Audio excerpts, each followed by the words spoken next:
So, when a country is staring down a crisis like food insecurity, who's supposed to be talking about it? And maybe more importantly, what happens when nobody can get their story straight? Today, we're digging into some fascinating research by Precious Osei that unpacks the really complex story of food insecurity in Ghana. And trust me, it's about a lot more than just a food shortage. Okay, so to really get what's happening today, you gotta look back a bit. For more than 20 years, Ghana was actually a huge success story in sub-Saharan Africa. They were consistently chipping away at malnutrition and hunger. Things were, really looking up. And if you want to see just how much progress they were making, check out this number, 350. Between 1990 and 2010, the number of mothers who died during childbirth plummeted from 600 per 100,000 births all the way down to 350.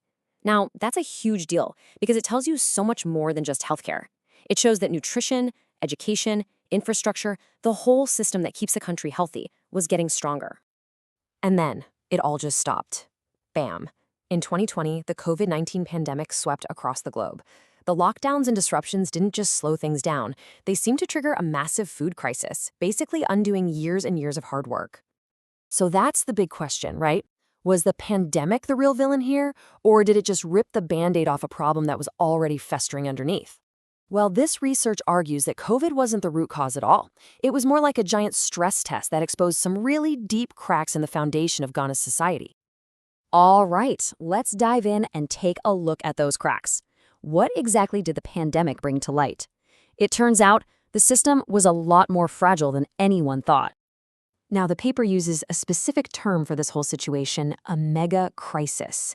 And that's not just a fancy academic word. It means an event so huge, so widespread, that it hits everything at once: health, the economy, society, and just completely overwhelms the usual ways of dealing with things. It's like trying to fix a 100-car pileup with a single tow truck. The old tools just don't work. So what were these weak spots? Well, it wasn't just one thing. It was everything, all at once. You had a farmer population that was getting older and older, supply chains that could snap at the slightest pressure, and barely any infrastructure to process and store food. Plus, a heavy reliance on other countries for basic crops. And woven through all of that were these deep-seated social inequalities, which hit women the hardest. And if there's one number that should really make you stop and think, it's this one: 58. That is the average age of a farmer in Ghana. The very people growing the nation's food are getting close to retirement, and there's almost nobody from the younger generation stepping up to take their place. That's a demographic time bomb, just waiting to go off. So that begs the question, right? If farming is the biggest employer, why aren't young people jumping at the chance? To figure that out, the research says we need to look way beyond the fields. We have to go back in time. And this is where things get, well, a lot deeper. We're going to peel back another layer and look at how Ghana's colonial history isn't really history at all. It's an active system that's still shaping the country right now. You see, this idea of farming not being a desirable job for young people, that's not new.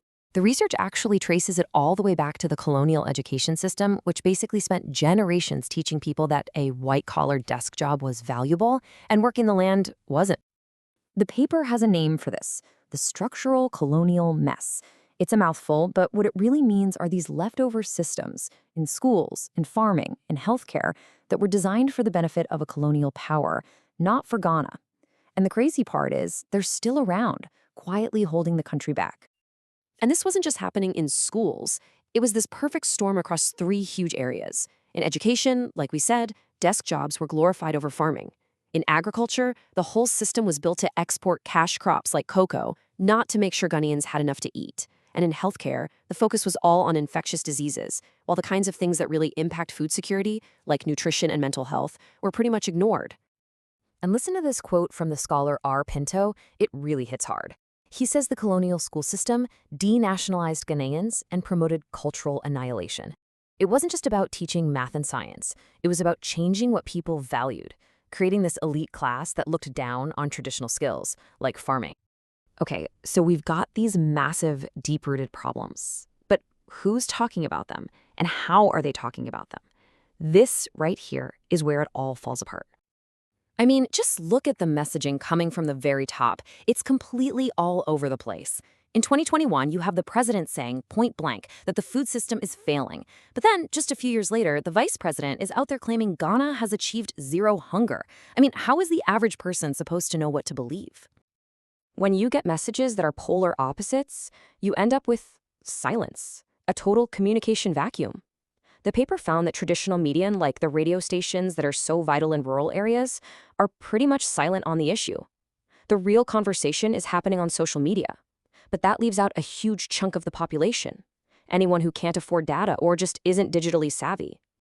And it's not just a domestic problem. This communication breakdown goes global, especially when you look at international aid. These organizations come in with the stated goal of helping, but sometimes the actual result is the exact opposite. Their programs can end up hurting local farmers and creating a cycle of dependency, instead of helping communities stand on their own 2 feet. A huge piece of this puzzle is just lazy cookie-cutter messaging. When these big international groups come in with a one-size-fits-all plan that completely ignores local culture, like a breastfeeding campaign that doesn't understand traditional family support systems, it doesn't just fail. It actually creates confusion and deepens mistrust, making it that much harder to help in the future. All right, so we've dug through this pretty complicated mess. The big question now is, what's the way out? Well, the research has an idea, and it all starts with having a whole new kind of conversation. The central idea here is to completely flip the script.